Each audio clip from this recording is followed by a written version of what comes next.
Hey everyone, back with another knife review. I'm trying to make this video a little bit shorter, a little bit quicker, and more to the point than some of the other knife reviews I've done. I've recently got this knife. I've only had it for maybe about 3 weeks or so now. What attracted me to it is I'm getting more into fixed blade knives and more using fixed blades for EDC and for self-defense purposes. Also, I think most any fixed blade is also a great utility knife. All right. So I'm talking about here is the Spyderco Ronin 2. You might know its brother, the Yojimbo, which is a folding knife that looks almost identical to its bigger brother here. So we got the Yojimbo 2, or excuse me, the Ronin 2.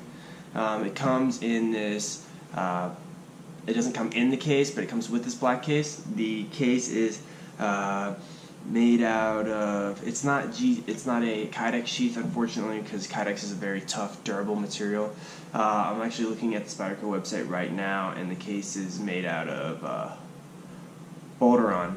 It says Bolteron. I'm not sure what that means, but it's very similar to Kydex. I haven't had any issues with the sheath. It's super lightweight. It's a very low profile, very thin, you can see. It comes with a very strong clip on the back here.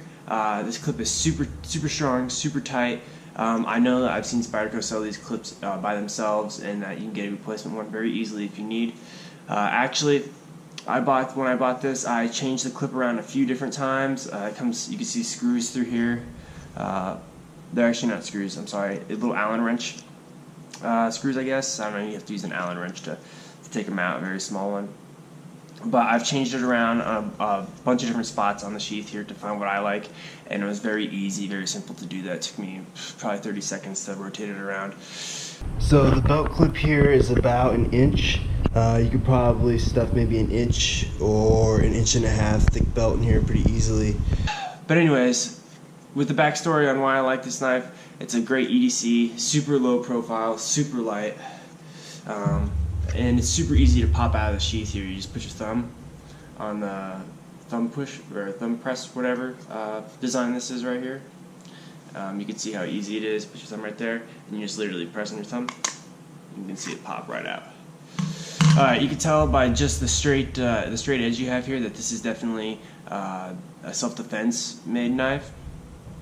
You have a little spidey hole here, and the handle is made out of G10 full tang. The handle is pretty small, so if you have a large hand, I mean, it barely fits in my hand, and I don't have large hands by any means.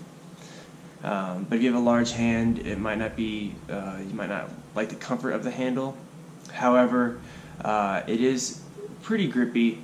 It has a little bit of texture here, the scales on the handle do.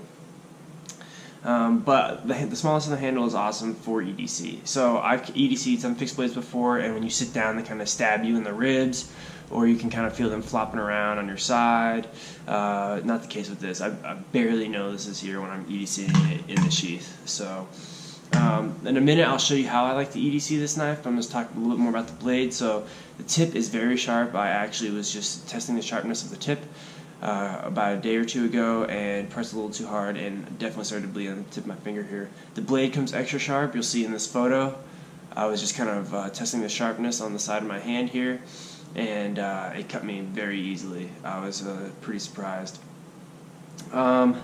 So the blade overall, the overall length of the knife is about 8 inches. It's a little bit short, 7.8 inches I think is the total. The cutting edge here is, I'm looking on the Spyderco website, the cutting edge is 3.6 inches. The overall length of the blade itself is 4.125. Now that's a little small for a fixed blade. Usually I like my fixed blades a little bit longer, but it's nice. I like the fact too that you can choke up on this knife pretty far if you want, by just the way the design is. I mean, it's definitely good for self-defense. If you want to choke up, it's almost like that box cutter hold, you know? This looks like a box cutter with like the straight blade and the blade shape. It also has this nice little groove right here you can put your index finger in there, and it gives you like a really just sturdy grip. Personally though, when I unsheath this knife, which you can see in this video, I hold it in like an ice pick grip. I think that just the design of the blade, the design of the handle, it's much more comfortable to hold in the ice pick grip, and it's much more, it's just so fast to take out of the sheath with the ice pick grip. And you just take it out of the ice pick grip and you're ready to go in self-defense mode there. So in order to pull it out in self-defense mode in the ice pick grip, I rotated the clip to the other side of the sheath, and that way I can put the knife on my right side with the grip facing behind me. Alright, so here you can see the configuration of how I have the blade. I try to keep it more towards the rear. It never really interferes with me when I'm sitting down because it's so thin and it's so light. I never have problems with it stabbing me in the ribs either, like some other fixed blade knives that I've carried before. And I think this is just super quick release.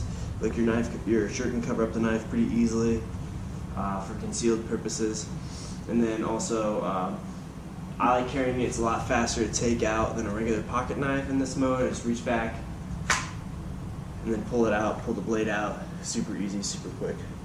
Show you that again. Just reach back and it's out. Put it back in there and just feel it slide in nice and easy. And just clip it's back into place. So I'll show you that one more time. You can see right here the knife, the sheath, and then if I want to take it out, just reach back. It comes out real quick, real easy. And that's the Ronin too.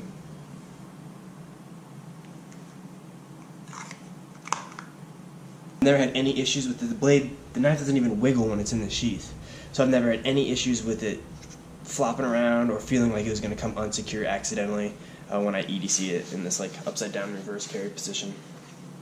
What else can we talk about here? The blade material is CTS BD1 steel.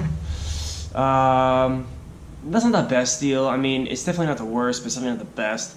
It holds an edge fairly well. It takes an edge pretty good, and it has decent corrosion resistance. I mean, you'll be able to sharpen this pretty good, pretty easily, as opposed to some of those premium steels that are kind of hard to resharpen. I haven't had to sharpen this. I've used it to cut open packages. Used it to cut my hand on accident. Cut tags off of clothing. That's about it, really. I mean, I think this is a good knife to have on you for any reason, honestly, any purposes. The design is different. I actually really like the design. I think it's interesting, great for self-defense purposes. This model is made in Taiwan. We obviously know that a lot of knife models in Spyderco are made in Golden, Colorado, Taiwan, or Japan. I've never had any issues with. I have models from all those places, and they all are top quality products. You can get this knife for about $100. Blade HQ, I think that's a little steep. If there's any way you could get it for a little bit less than that, maybe $80, I would highly recommend it. It's a great collection, especially if you like EDCing fixed blade knives. It's a great buy. Again, self-defense purposes, low profile, super lightweight. It's a great knife. Trying to think anything else that I missed here. I think that's about it. If you have any questions, comments, or anything you'd like me to cover, let me know in the comments below. Alright, later.